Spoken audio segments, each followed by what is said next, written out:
bulan ini, tahun ini. Malu kita ya, udah Islam dari kecil, udah beriman sejak kecil, tapi kecintaan kita, gelora kita membersamai Quran kalah dengan saudara-saudara kita di sana. Ustaz, saya pernah lihat video Ustaz, ketika menemani saudara-saudara kita yang tadi itu baru masuk Islam dalam kondisi seperti itu, lalu Ustaz ajak mereka mandi. Gimana tuh ceritanya Ustaz? Mandi bareng-bareng. Jangan-jangan sunat juga bareng-bareng Ustaz? Ya, semua kita lakukan bareng-bareng. Bareng-bareng. Jadi kalau hari pertama ibu-ibu atau akhwat, hari berikutnya ikhwan atau bapak-bapak. Atau terkadang hari pertama bapak-bapak, hari berikutnya ibu-ibu. Tidak saja mandi, wudu pun begitu, belajar ruku juga begitu, belajar takbir juga begitu. Membiasakan mereka, karena teori bagi saya bukan untuk mereka. Betul. Kenapa saya harus memulai dengan mandi? Karena saya ingat, tohara itu adalah konsep membuka tabir manusia untuk dekat dengan Allah. Kita mau sholat harus tohara, wudu. Orang habis bersetubuh harus mandi, membersihkan diri. Nah ini mereka kenapa tidak dapat hidayah?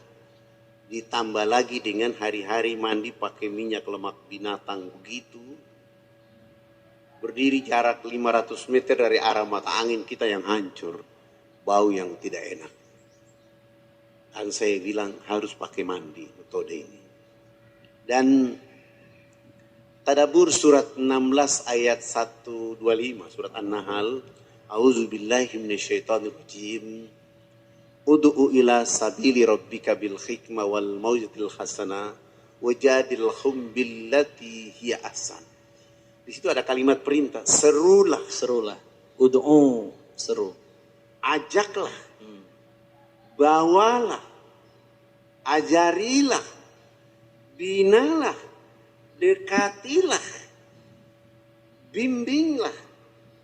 Suarakanlah manusia ke jalan agama Rabbmu, Tuhanmu, dengan arif, bijaksana. Kata hikmahnya itu saya mentadaburnya begitu. Arif, bijaksana, penuh hikmah. Nah, cara yang paling arif dan bijaksana untuk menghadapi mereka adalah dengan teori mandi itu. Prakteknya itu. Dan hari itu kita bawa kepala suku dulu. Kepala suku datang dengan cawatnya seperti begitu. Saya mulai bilang, Bapak, cawatnya dibuka dulu. Cawat itu istilah sekarang koteka. Setelah beliau buka, bersama kami jebur masuk dalam sungai. Sesudah itu naik, saya mulai bilang sama teman-teman dai, antum berdiri depan dengan sabun, sampo, odol, sikat gigi. Saya di belakang mereka dan kepala suku di samping kanan saya. Lalu saya ambil satu sabun, saya buka kulitnya, dosnya, lalu saya serahkan dan saya bilang, Bapak kepala suku ikut gerakan kami. Begitu kami gosok sabun di sebelah kanan, dia pun mengikutinya dengan sempurna. Kami gosok sabun di sebelah kiri, beliau pun mengikutinya. Sampai tubuh ini sudah penuh dengan busa sabun, saya ambil sabun dari tangan kepala suku, saya ganti dengan sampo 1 botol. Rambut jenis ini kalau belum kena air dengan sampo, itu rambut tenang-tenang saja. Lalu kepala suku dia siram sampo di rambut, dia keramas. Rambut keribu keriting itu dia mekar kayak bunga yang berkembang. Sehingga busa sampo itu makin tinggi. Makin tinggi jatuh kena hidung kepala suku. Kepala suku ini mencium bau harum dari sampo langsung pergi. Tidak mau lagi bilas dengan air. Begitu dia jalan, para dai mengatakan, Bapak kepala suku harus disiram dengan air. Kepala suku mengatakan, tidak anak, ini wangi. Rupanya selama hidupnya baru pertama mencium bau harum. 6 hari berturut-turut mandi tidak pernah bilas dengan air. Di hari ke-6 kami kembali lagi jebur dalam sungai. Naik sama-sama gosok sampo, sabun. Kami yang lain jebur dalam sungai untuk bilas. Ini kepala suku naik, pasang cawat dan berjalan. Kelihatan busa berjalan kayak kuntilanak. Kena matahari itu busa sampo kering, busa sabun pun kering. Kepala suku langsung pergi ke kebun bekerja seperti biasa seorang petani. Jam 2 siang pulang dari kebun. Perjalanan pulang dari kebun Allah turunkan rahmat. Hujan kena di tubuh badannya. Busa sampo dan sabun yang tadi kering muncul kembali. Beliau gosok sampai hilang itu busa sampo dan sabun. Allah ganti dengan kesegaran jasmani. Kepala suku ini tiba di rumah tidur dari jam 3 sore sampai jam 9 pagi hari berikutnya. Pagi-pagi kami datang. Begitu datang beliau bangun tidur langsung mengatakan, "Anak, mandi yang benar itu yang anak ajarkan. Bapak kemarin dimandikan oleh Sang Pencipta sehingga Bapak tidur menjadi enak. Selama ini Bapak belum pernah tidur enak seperti tadi malam. Oh, bagaimana kalau pagi ini Bapak ikut mandi?" Dengan senang hati beliau ikut kami ke sungai, mandi, resmi bilas, naik beliau tidur dari jam 10 pagi sampai jam 3 sore hari itu. Setelah bangun tidur, baru terbuka kecerdasan, pencerahan, langsung kampanye kepada warga adat beliau. Besok pagi yang berkumpul di lampangan dekat sungai itu sebanyak 3.712 orang. Masya Allah. Takbir. Tua muda besar kecil, laki perempuan. Sabun yang kami bawa tidak cukup, terpaksa satu sabun dibagi 4 dan memulai pelajaran mandi. Dari jam 8 pagi sampai jam 12 siang belum tuntas semuanya. Saya skorsing pelajaran mandi karena kami mau sholat duhur. 1 minggu sebelumnya kami sudah buat panggung karena di kampung sana tidak bisa sholat di atas tanah, tidak bisa sholat di atas permukaan bumi karena babi sangat banyak.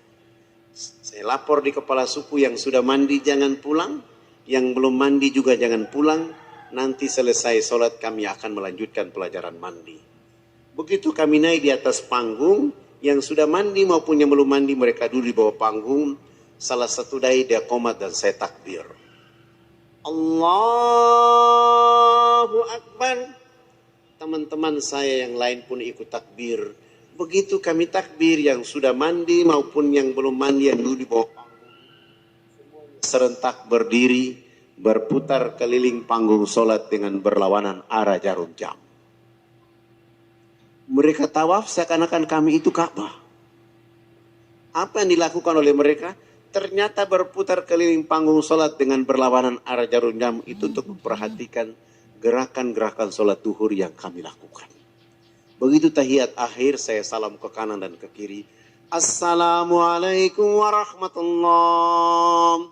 Assalamualaikum warahmatullahi. Kepala suku besar itu langsung loncatnya di atas panggung sholat di depan muka saya dan langsung mengajukan pertanyaan. Anak, kenapa anak dengan teman-teman berdiri dan angkat tangan dan mulutnya bicara-bicara? Itu maksudnya apa? Saya bilang dalam hati saya, subhanallah baru mandi cerdas begini. Saya jawab, Bapak kepala suku dan mama-mama dan masyarakat, kami ini agama kami Islam. Dalam agama kami diperintahkan Tuhan Allah Sang Pencipta dalam 1 hari 5 kali menghadapnya di saat dan waktu yang ditentukan. Tadi kami berdiri mengangkat tangan itu artinya kami menyerahkan sepenuhnya kami punya jiwa, kami punya raga dan kehidupan kepada Tuhan Allah. Yang kami bicara-bicara itu adalah Allah Maha Besar. Jiwa dan raga dan kehidupan kami kecil sehingga tangan kiri kami ini malu menutup dada kami. Tangan kanan kami pun malu menutup tangan kiri dan dada. Terserah Allah. Mau menghukum kami terserah. Mau memberi kami hadiah terserah. Karena kami sudah menyerahkan sepenuhnya jiwa, raga dan kehidupan kami kepada Tuhan Allah. Kepala suku ketika mendengar peristiwa ini langsung mengatakan. Mendengar jawaban saya langsung mengatakan. Oh, ini agama yang benar. Saya bilang, ya Bapak mengatakan itu kami sudah Islam. Tapi kenapa sesudah itu anak dengan teman-teman bongko badan? Apa artinya bongko badan? Kenapa ruku? Saya jawab, kami bongkok badan itu supaya melihat di bumi ada fasilitas yang diberikan oleh Tuhan Allah kepada manusia berupa tanah, pasir, batu, air, hewan, tumbuhan. Silahkan dinikmati, dipelihara, dilindungi, karena masih ada manusia berikutnya. Beliau mengatakan, ini agama yang benar. Ya, menurut Bapak kami sudah Islam. Tapi kenapa sesudah itu anak dengan teman-teman tunduk mencium papan? Apalagi artinya? Kenapa sujud? Saya jawab, kami tunduk mencium papan pertanda kami menangis atas dosa, kejahatan, maksiat yang kami lakukan di bumi. Dan kenapa kami lakukan itu? Sebentar kami mati, kami punya kulit, daging, darah, tulang akan dilebur menjadi tanah. Sebelum dilebur menjadi tanah, kami menyatukan kepala, telapak tangan, lutut dan kaki menangis minta ampun kepada Dia Allah yang Maha Tinggi. Lalu beliau mengatakan, tapi kenapa sesudah itu anak dengan teman-teman lihat ke sebelah kanan mulutnya bicara-bicara, lihat ke sebelah kiri masih bicara-bicara. Salam dia bilang bicara-bicara. Saya jawab, kalau tadi kami mengangkat tangan dalam menyerahkan sepenuhnya jiwa raga kami bongkok badan untuk melihat fasilitas yang diberikan oleh Allah. Sesudah itu minta ampun, selesai minta ampun, kami lihat ke sebelah kanan, kalau di tempat ini belum ada orang yang tahu berpakaian, tugas kami mencari pakaian menutup tubuh badannya. Ada yang belum tahu mandi, tugas kami mengajarkan mereka bisa mandi. Ada yang lapar, tugas kami mencari makan. Sesudah itu melihat ke sebelah kiri, kalau di tempat ini belum ada orang yang mengenal Allah dan Rasulnya, kami hadir di sini memperkenalkan Allah dan Rasulnya. Begitu mendengar penjelasan saya, langsung kepala suku mengatakan, kalau begitu jangan kamu di atas panggung, kami ini disuruh turun duduk bergabung dengan masyarakat di bawah. Mereka tua-tua adat dan kepala-kepala suku naik di atas panggung menggantikan kami. Bukan sholat tapi rapat adat membahas kehadiran kami di sana. Setelah rapat adat selesai, kepala sukunya berdiri menyampaikan pengumuman buat kami semua di lapangan. Hari ini kita senang karena anak-anak sudah datang di kampung mengajarkan agama yang benar. Dalam rapat adat kami sepakat bahwa kami di kampung ini semua masuk ke dalam agama anak-anak ini. Begitu mendengar kalimat itu, kami langsung sujud syukur, menangis karena kami tidak bawa apa-apa kecuali sabun, sampo, odol, sikat gigi dan nama Allah dan nama Rasulnya. Lalu saya naik di atas itu, membimbing saudara-saudara kita dalam suasana seperti itu. Subhanallah. Allah membolak-balik hati mereka. 3.712 orang syahadat tanpa beban. Kecuali mereka menyebut nama Allah dan Rasul Muhammad SAW. Ketika mereka mengatakan, Asyhadu an la ilaha illallah, dan saya menangis di saat itu. Ya Allah, mereka dalam keadaan telanjang. Mereka dalam keadaan tertinggal, terbelakang. Dakwah tiba di negeri mereka. Dakwah sampai di hati mereka. Lindungi mereka. Jaga mereka agar agama di tempat ini berkembang sesuai dengan hidayah dan petunjuk dari Engkau. 3.712 orang pun tanpa beban kecuali menyebut nama Allah dan nama Rasul Muhammad SAW. Setelah syahadat, program berikut yang harus kami lakukan di situ adalah mengganti nama-nama mereka. Yang nama Markus kami ganti nama dengan Zainal Abidin. Yang nama Paulus kami ganti nama dengan nama Tajuddin. Yang nama Wilhelmus kami ganti dengan nama Abu Bakar, Imran. Dan itu nama-nama yang paling cocok untuk saudara kita syahadat di sana. Sangat lucu kalau dia syahadat rambutnya keriting, hitam. Lalu dipanggil Kang Cecep. Tidak cocok. Coba ada orang Irian hitam lewat dipanggil Kang Cecep. Tidak cocok. Atau diganti nama dengan Suroso. Juga tidak cocok. Tapi Zainal Abidin, Abu Musa, Ibrahim. Nama-nama yang cocok untuk mereka. Setelah mengganti nama-nama mereka, program berikut yang kami lakukan adalah melaksanakan hitanan massal mulai dari umur 7 bulan sampai umur 63 tahun. Alhamdulillah, itu pun kami lakukan bekerja sama dengan ayahanda, sahabat, teman kami, Letnan Kolonel Dr. Mulya Tarmizi dari Angkatan Laut. Sesudah itu dihitan, beliau mengatakan, harus kita kasih tahu Pak Harto. Saya bilang, aduh, saya kan dulu dengan Pak Harto tidak cocok. Gara-gara asas tunggal waktu itu. Bagaimana kalau Ustadz yang sampaikan duluan?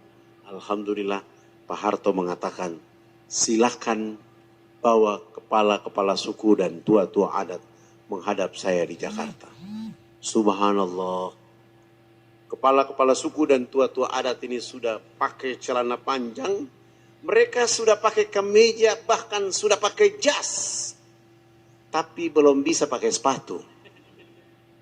Karena ukuran kakinya rata-rata nomor 47. Tidak ada jenis sepatu itu. Terpaksa kami menggunakan sendal jepit kelebihan tumit. Terbang. Di atas pesawat seluruh orang mengatakan, enggak salah, jas pakai sendal. Saya bilang, tenang, ini lagi dakwah. Tiba di Makassar, saya bawa mereka melihat ada jeda 6 jam kami terbang. Saya lihat beliau, bawa mereka lihat pembangunan di kota Makassar. Sesudah itu kembali ke airport dan terbang ke Jakarta. Menuju Wisma Haji Jalan Jaksa Jakarta Pusat. Istirahat, pagi-pagi bangun, pakaian. Setelah mereka sarapan, mandi dan mengantar mereka ke istana. Begitu kami datang ke istana, Pak Harto melalui protokol mengatakan, pertemuan pagi ini ditunda jadi sore hari, tempatnya bukan di istana tapi di rumahnya, Jalan Cendana. Kami balik lagi, kembali ke Wisma Haji, makan siang, sholat duhur, istirahat. Selesai itu bangun sholat asar dan mengantar tua-tua adat menghadap Presiden Soeharto di sana. Subhanallah. Begitu kami datang, Pak Harto ternyata sudah berdiri depan pintu rumah dengan senyum ciri khasnya itu melambaikan tangan, salaman dengan tua-tua adat. Salaman selesai dibawa masuk ke dalam ruang tamu, di dalam sudah ada minum, sudah ada kue disuruh makan oleh Pak Harto, minum. Sambil makan minum Pak Harto mengatakan, harus ada kepala suku yang bicara konferensi pers. Saya langsung menunjuk kepala suku yang paling tua dan saya suruh dia bicara. Lalu kepala suku ini dia bicara. Bapak tidak pantas jadi presiden. Presiden macam apa hanya bangun Makassar? Presiden macam apa hanya bangun Jakarta? Pemilu nanti saya akan bicara supaya Haji Muhammad Soeharto tidak boleh lagi dipilih jadi presiden. Kepala suku ini bicara pakai bahasa daerah, Pak Harto juga tidak tahu. Tapi saya perhatikan Pak Harto senyum dan tertawa kecil. Selesai tertawa kecil, Pak Harto mengatakan, diterjemahkan. Tidak mungkin lah saya menerjemahkan seperti itu. Itu tidak mungkin. Tapi saya mengambil makna perjalanan dan saya bilang sama Presiden Soeharto, Bapak Presiden yang terhormat, hari ini kepala-kepala suku dan tua-tua adat sungguh bahagia bisa bertemu dengan Bapak Presiden. Dan kepala suku besar tadi mengatakan Haji Muhammad Soeharto layak jadi Bapak Pembangunan Nasional. Antara tafsir dan terjemahan memang berbeda. Tapi inilah bahasa dakwah. Begitu Pak Harto mendengar kalimat ini langsung menelpon Menteri Agama. Kepala-kepala suku itu diberangkatkan haji pada tahun itu juga. Allah. Dengan cara itu pun Pak Harto minta kepada Menteri Agama agar tiap tahun 75 orang kepala suku pergi haji melalui jalur dakwah yang dilakukan oleh Ustadz Fadlan melalui AFKN. Dan Pak Harto menyumbang 1000 karung pakaian, 600 karton sabun, 600 karton sampo, 600 karton odol sikat gigi. Pak Harto pun menyumbang 28 masjid kepada warga yang syahadat. Dan Pak Harto membuat program nasional ABRI masuk desa dengan membangun 917 unit rumah layak huni untuk saudara kita yang syahadat. Hari ini Pak Harto sudah tidak ada, tetapi jejak dakwah dan kebangsaannya terjaga sampai hari ini. Masya Allah. Masya Allah. Gak ada apa-apanya Bu ya. Selama ini mungkin kita merasa ujian hidup paling berat. Curhat di Facebook, di Instagram, matahari terbit sudah difoto. Bukan mentari terbit yang membuat hidup ini indah. Tetapi bersama siapa saat mentari itu terbit. Itu yang membuat hidupku indah. Pakai hashtag bahagia itu sederhana. Jauh kita itu ya, jauh. Baik, teman-teman sekalian, karena banyak sekali kisah dari beliau yang mudah-mudahan ini menjadi penyemangat kita untuk terus mengantarkan cahaya Al-Quran kepada mereka. Sebelum kita lanjutkan Ustaz Fadlan, karena tadi berkisah tentang dakwah di sana begitu luar biasa. Kadang kita sering merasa, oh ya jumlah kita banyak gitu kan. 2 miliar gitu loh. Kita lupa bahwa 5 miliarnya belum mengenal Allah. 5 miliarnya belum kenal dengan Quran. 5 miliarnya kalaupun mereka tahu tentang Islam mungkin tahunya juga keliru. Sehingga jadi begini, negatif. Ustaz, kita harus luruskan. Betul. Mengapa 5 miliar Allah memanggil mereka dengan kalimat orang-orang kafir? Karena dakwah belum menyentuh mereka. Betul. Maka tugas kita menyampaikan. Betul. Dia nggak boleh mendapatkan nama itu. Dan dia tidak boleh mendapatkan nama orang kafir. Maka gerakan umat Islam hanya 2. Dakwah kepada mereka dan kepada umat Islam agar kualitasnya naik. Nggak boleh ganti kafir dengan non-muslim. Justru itu membuat kita makin tidak enak. Mereka manusia, jangan dilecehkan dengan kata non-muslim. Nggak boleh. Dia memang dipanggil Allah dengan cara itu supaya energi kafir itu menjadi semangat bagi umat Islam untuk merubah dia. Udu'u ila tadi supaya dia beriman. Betul. Kalau dia sudah beriman, kewajiban kita terlepas. Masya Allah. Gitu. Jadi ada kewajiban yang masih besar untuk kita terus perjuangkan. Sehingga yang 5 miliar tadi bisa mengenal Allah, bisa mengenal Rasulullah, dan bisa mendapatkan cahaya Al-Quran. Tidak saja itu. Dia harus mengenal Allah, dia harus bahagia dan selamat hanya bersama Allah. Betul, Masya Allah. Baik. Yang sering menjadi persoalan adalah kita punya penyakit yang berat, Ustaz. I don't care, Ustaz. Ya, Itu dia. Seolah-olah bahwa saya udah soleh, sudah bisa sholat, saya sudah bisa ikut pengajian, saya sudah pakai hijab, saya sudah belajar Islam, lalu dia berhenti sampai di situ. Tidak peduli dengan saudara-saudara kita yang masih banyak membutuhkan uluran-uluran tangan kita. Program di sana apa saja Ustaz yang bisa kita sampaikan ke teman-teman di sini?